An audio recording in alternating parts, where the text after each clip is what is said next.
Selamat datang di channel Nalar Yoga. Media sosial telah memperkuat fenomena Schadenfreude. Algoritma platform seperti TikTok dan Twitter atau X secara aktif mempromosikan konten viral yang menampilkan kegagalan orang lain, seperti video prank yang lucu atau meme politik yang menyindir. Survei terkini menunjukkan bahwa selama isolasi pandemi COVID-19, banyak orang melaporkan merasa senang melihat kegagalan pesaing mereka sebagai bentuk coping mechanism dalam situasi isolasi sosial. Namun, dampak negatif dari fenomena ini adalah peningkatan cyberbullying secara global. Konten yang memicu Schadenfreude seringkali berkontribusi pada perilaku bullying online yang telah meningkat sebesar 20% menurut data UNESCO tahun 2005. Secara visual, kita dapat melihat bagaimana media sosial memicu dan menyebarkan Schadenfreude. Dari satu konten viral, emosi ini menyebar ke banyak pengguna, memperkuat siklus kompetisi dan polarisasi online. Mari kita lihat beberapa contoh nyata Schadenfreude. Dalam politik, banyak pendukung Donald Trump merasakan Schadenfreude atas kegagalan kampanye Hillary Clinton pada pemilihan presiden AS 2016. Mereka melihat kegagalan itu sebagai konfirmasi bahwa rival mereka tidak pantas menang, meskipun Clinton memiliki dukungan yang kuat. Di media sosial, Schadenfreude sering muncul dalam video kegagalan influencer. Sebagai contoh, ketika MrBeast gagal dalam tantangan yang rumit pada 2023, video tersebut mendapatkan jutaan views dengan komentar yang menunjukkan Schadenfreude. Orang-orang merasa senang melihat seseorang yang biasanya sukses mengalami kegagalan, karena itu membuat mereka merasa lebih baik tentang diri sendiri. Dalam olahraga, Schadenfreude terlihat ketika fans tim yang kalah merasa senang melihat pemain bintang tim lawan mengalami cedera. Seperti dalam pertandingan NBA antara Cleveland Cavaliers dan Boston Celtics, di mana pemain Celtics terlihat cedera, fans Cavaliers mungkin merasa Schadenfreude karena itu mengurangi keunggulan tim rival mereka.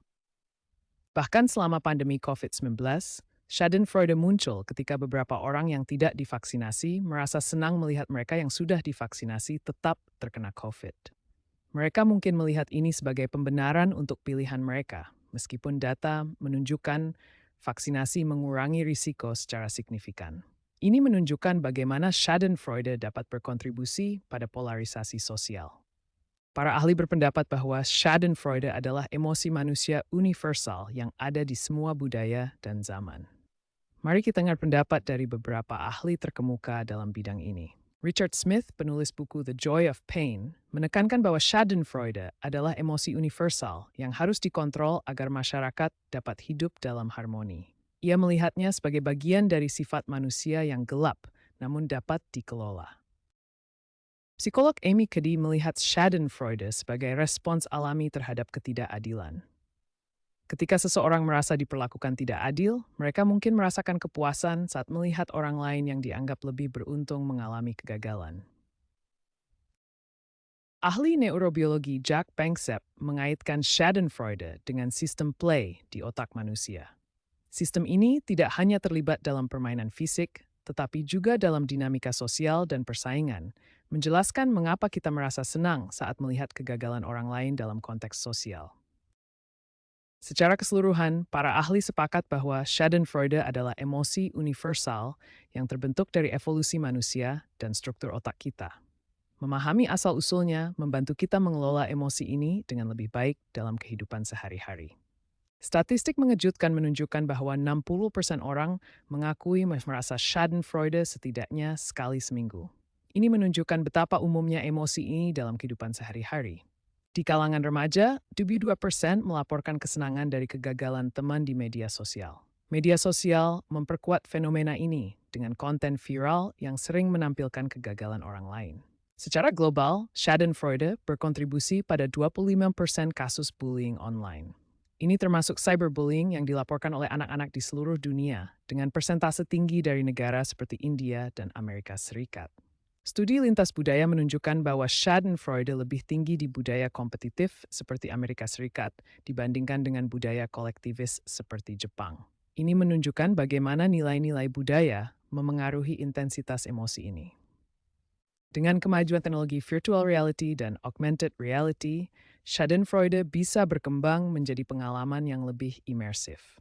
Orang mungkin merasakan kesenangan dari kegagalan orang lain dalam lingkungan digital yang sangat realistis.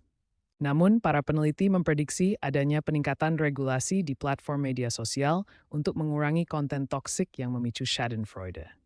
Ini termasuk filter algoritma dan kebijakan moderasi yang lebih ketat. Terapi berbasis mindfulness menunjukkan potensi besar untuk mengurangi intensitas Schadenfreude dengan membantu individu mengembangkan empati dan kesadaran diri yang lebih tinggi. Globalisasi budaya dapat membuat Schadenfreude menjadi lebih universal di seluruh dunia. Tetapi di sisi lain, hal ini juga berpotensi memicu konflik sosial yang lebih intens karena perbedaan nilai budaya. Schadenfreude adalah emosi yang dapat kita kelola dengan kesadaran. Dengan mengenalinya sebagai respons terhadap perbandingan sosial, kita dapat mulai mengubah pola pikir kita. Kampanye seperti Digital Empathy oleh UNICEF menawarkan pendidikan untuk membangun empati melalui platform digital, membantu orang memahami dampak kata-kata dan tindakan online. Strategi praktis termasuk berlatih mindfulness untuk tetap hadir di saat ini, fokus pada aspek positif dalam kehidupan orang lain, dan menghindari perbandingan yang merugikan. Dengan langkah-langkah ini, kita tidak hanya mengurangi Schadenfreude, tetapi juga mendorong harmoni sosial. Mari bersama ciptakan dunia yang lebih empatik. Terima kasih sudah belajar bersama Nalar Yoga. Jangan lupa tekan tombol like dan subscribe, supaya kita bisa terus menjelajah logika dan ilmu bersama.